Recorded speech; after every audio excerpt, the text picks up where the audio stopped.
본 내용은 투자 판단 참고용이며 모든 투자의 책임은 투자자 본인에게 있습니다. 특정 종목의 매수 또는 매도 추천이 아님을 분명히 밝힙니다. 주식으로 세상을 이해하기에 오신 걸 환영합니다. 제가 한 20년 이 바닥을 지켜봤습니다만 2026년처럼 이렇게 거대한 판이 통째로 바뀌는 건 정말 오랜만에 봅니다. 오늘 바로 그 폭풍의 눈 GAA와 BSPDN이라는 두 기술 전쟁의 본질을 제대로 파헤쳐볼까 합니다. 이 흐름을 못 읽으면요, 진짜 기회는 그냥 흘려보내는 거죠. 지금 여러분 손에 들고 계신 그 스마트폰, 그 안에 들어갈 다음 세대 칩이 왜 삼성, 인텔, TSMC 이 세 거인의 명운을 건 전쟁터가 됐을까요? 제가 보기엔요, 이건 단순한 기술 경쟁이 아닙니다. 앞으로 10년, 어쩌면 그 이상 돈이 어디로 흐를지를 결정짓는 거대한 분수령이에요.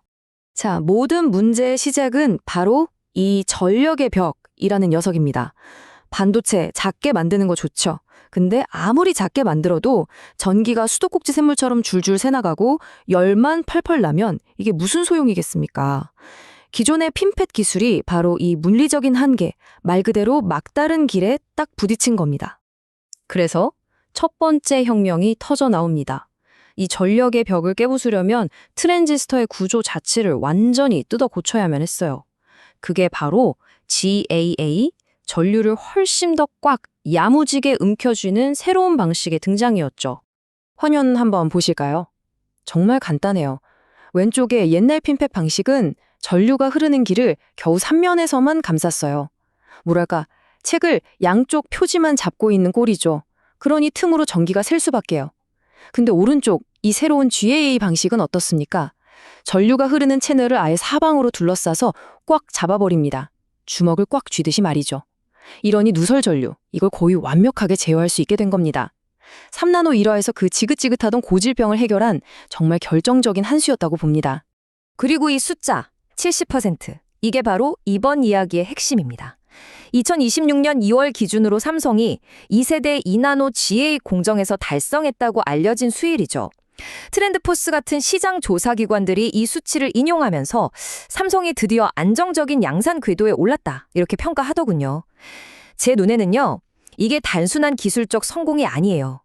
2000년대 초반의 LCD 시장에서 삼성이 보여줬던 그런 게임 체인저의 냄새가 나는 전쟁의 판도를 뒤집을 신호탄인 거죠. 이 70%라는 수율이 대체 뭘 의미하는지 한번 뜯어볼까요? 성능을 12% 올리고 전력 효율은 무려 25%나 개선하고 칩 면적은 8% 줄일 수 있다는 얘기입니다. 결론적으로 더 빠르고 배터리는 오래가고 더 작은 칩을 만들 수 있게 된 거죠. 이러니까 테슬라 같은 거물급 고객들이 슬슬 군침을 흘릴 수밖에 없게요. 이게 바로 기술이 돈이 되는 진짜 과정입니다. 자, GAA로 트랜지스터라는 개별 부품의 문제를 해결한 게 첫 번째 혁명이었다면 이제 두 번째 혁명으로 넘어가 보죠. 이건 칩 전체의 인프라를 뒤집어 엎는 겁니다. 부품만 고쳐서는 안 되고 거기에 전력을 공급하는 도로망을 아예 새로 깔아야 했던 거죠. 칩 내부의 만성 교통체증을 해결하는 과정인데요. 기존에는 신호선하고 전력선이 한 평면에 아주 복잡하게 뒤엉켜서 서로 간섭하고 속도를 갉아먹었어요. 이걸 해결하려고 정말 기발한 아이디어를 냅니다. 아예 전력 공급망 전체를 웨이퍼 뒷면, 그러니까 지하로 옮겨버린 거죠. 그 결과 칩 앞면에는 신호선만을 위한 뻥 뚫린 고속도로가 생긴 겁니다. 마치 도시의 상하수도관하고 통신 케이블을 완전히 분리시공하는 것처럼 근본적으로 똑똑한 설계가 드디어 현실이 된 셈입니다. 그 효과는요, 실로 어마어마합니다. 세미 인지니어링 같은 전문 매체 분석을 보면 이 BSPDN 기술 하나만으로도 성능은 최대 15%, 전력 효율은 무려 25%까지 향상됩니다. 특히 요즘 데이터 센터에서 전기 먹는 하마가 된 AI 칩 시대에는요, 이 와트당 성능이 말 그대로 승자와 패자를 가르는 절대적인 기준이거든요. 전기는 덜 쓰면서 연산은 더 많이 해내는 기업만이 살아남는다는 뜻이죠. 자, 이제 이 두 가지 혁신 기술을 손에 쥐고 새 거인이 어떻게 싸우고 있는지 그 치열한 전쟁터의 중심으로 한번 들어가 보겠습니다. 2026년을 향해 삼성, 인텔, TSMC가 각자 어떤 카드를 내밀고 있는지 말이죠. 자, 이 표가 오늘 이야기의 진짜 핵심입니다. 증권사 리포트랑은 조금 다를 수 있어요. 제 20년 경험을 녹여서 날 것 그대로 한번 해석해 드릴게요. 먼저 삼성부터 보죠. GAA 수율 70%요? 정말 대단한 겁니다. 기술력은 인정해야죠. 하지만 BSPDN 도입이 1년 늦어요. 이 1년의 공백, 전 이게 IMF 때 무리하게 사업 확장하다가 발목 잡혔던 몇몇 기업들을 떠올리게 하더군요. 기술은 좋은데 타이밍이 아슬아슬한 위험한 줄타기입니다. 다음은 인텔. 이 친구들 정말 과감합니다. GAA랑 BSPDN을 한 번에 도입한다? 이건 거의 2000년대 닷콤 버블 시절에나 보던 모 아니면 도우식의 배팅이에요. 리스크는 엄청나지만 만약 성공만 한다면 정말 파운드리 왕이 귀환이라는 영화 한 편 찍는 거죠. 마지막으로 TSMC. 역시 왕은 다릅니다. N2GAA로 안정적으로 돈 벌면서 인텔이랑 삼성이 BSPDN으로 고생하는 걸 팔짱 끼고 지켜보는 겁니다.